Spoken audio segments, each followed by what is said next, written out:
ఎన్నికలకు సమయం దగ్గర పడుతున్న కొద్దీ వైసీపీ నేతల దౌర్జన్యాలు పెరిగిపోతున్నాయి. తమకు మద్దతు ఇవ్వం, ఓటు వేయం అనే వాళ్లపై దాడులకు తెగబడుతున్నారు.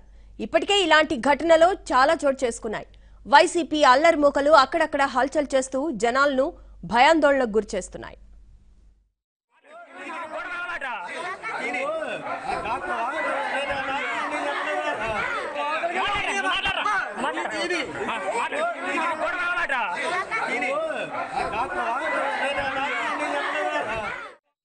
గుంటూరు జిల్లా నిజాంపట్నంలో శ్రేణులు టీడీపీ కార్యకర్తలపై దాడులకు దిగాయి.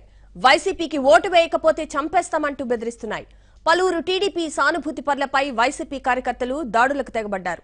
ఈ ఘటనలో పలువురికి తీవ్ర గాయాలవగా వారిని రేపల్లె హాస్పిటల్ కు తరలించి చికిత్సను అందిస్తున్నారు.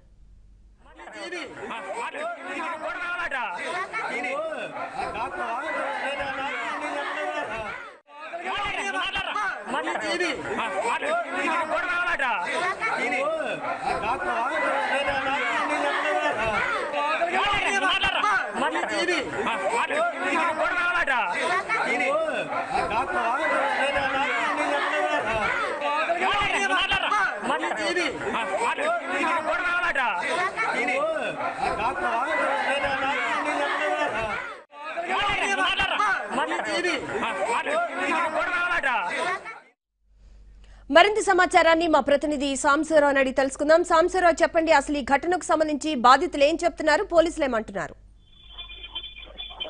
గుంటూరు జిల్లాలో ఎన్నికల్లో పోలీసు దగ్గర పడే ముందు వైసీపీ అరాచకాల అల్లర్లకు కలిగించింది. గత కొద్ది రోజుల క్రితం గురజాల నియోజకవర్గంలో పలు చోట్ల ఒక టీడీపీ సానుభూతి పరుడిపై కూడా వైసీపీ దాడులకు పాల్పడగా తాజాగా ప్రశాంతంగా ఉండే డెల్టా ప్రాంతంలో కూడా అల్లర్లకు కూడా వాళ్ళు పాల్పడుతున్నారు. నిన్న తెల్లవారుజామున నిజాంపట్నంలో కొంతమందిని టీడీపీకి ఓటు వేస్తే చంపేస్తామంటూ కూడా వాళ్ళు కొంతమందిని భయభ్రాంతులకు గురి చేసి వారిపై దాడులకు పాల్పడడం జరిగింది. తాజాగా ఇప్పుడు అదే నియోజకవర్గానికి చెందిన చెరుకుపల్లి మండలం కనగాలలో ఒక వైద్యుడి మీద కూడా స్థానికంగా ఉన్న వైసీపీ నేత గతంలో బాబురావు అనే వ్యక్తి దాడికి పాల్పడ్డాడు. కేవలం ఒక టాబ్లెట్లు వంక పెట్టుకొని అతను టీడీపీ పరిపాలన పట్ల సానుకూలత వ్యక్తం చేస్తున్నాడనే ఒకే ఒక కారణంతో ఒక టాబ్లెట్ వంక పెట్టుకుని అతనిపై కూడా దాడికి పాల్పడ్డాడు. ఈ దాడికి పాల్పడడంతో కూడా ఆ డాక్టర్ ఇప్పుడు చెరుకుపల్లి పోలీసులు ఫిర్యాదు చేశాడు. డాక్టర్ ని రేపల్లె పోలీసు ఆసుపత్రికి తరలించారు. నిన్న ఉదయం అన్నాథ్ బాబు దాడికి పాల్పడటం, ఈ రోజు వైసీపీ సానుభూతుడైన బాబురావు కూడా ఒక డాక్టర్ పై కూడా దాడికి పాల్పడటం చూస్తే ప్రాంతాల వారీగా ఒక్కొక్క ఏరియాలో ఒక విధమైన అలజడులు అల్లర్లు సృష్టిస్తే ప్రజలు భయభ్రాంతులకు గురై పోలింగ్ కి దూరంగా ఉంటారనేది కూడా వాళ్ళ ఒక పథకం ప్రకారం వేసుకోవడం తెలుస్తుంది. అల్లర్లు జరిగిన తర్వాత పోలింగ్ శాతం తగ్గితే టీడీపీకి మైనస్ అవుతుంది అనేది కూడా ఒక పథకం పడినట్టు కూడా మనకు తెలుస్తుంది. గతంలో పల్నాడు ప్రాంతంలోనే ఈ అల్లర్లు గొడవలు ఎక్కువగా ఉంటాయి.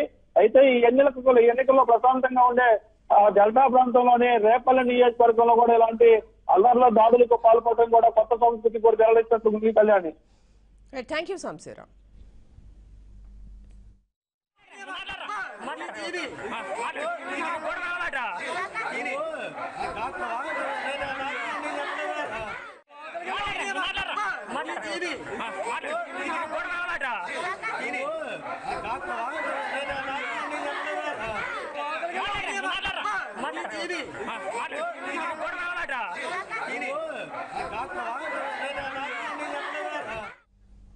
పోలింగ్ కు సమయం దగ్గర పడుతున్న కొద్దీ వైసీపీ నేతల దౌర్జన్యాలు పెరిగిపోతున్నాయి.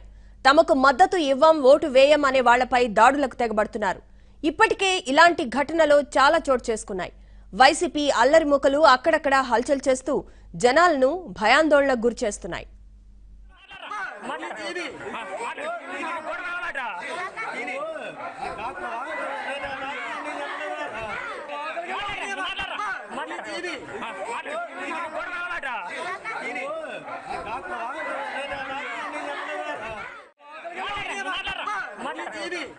గుంటూరు జిల్లా నిజాంపట్నంలో వైసీపీ శ్రేణులు టీడీపీ కార్యకర్తలపై దాడులకు దిగాయి.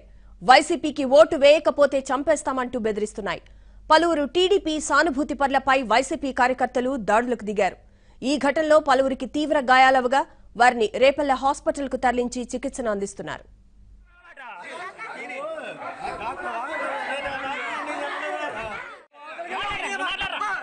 ఇది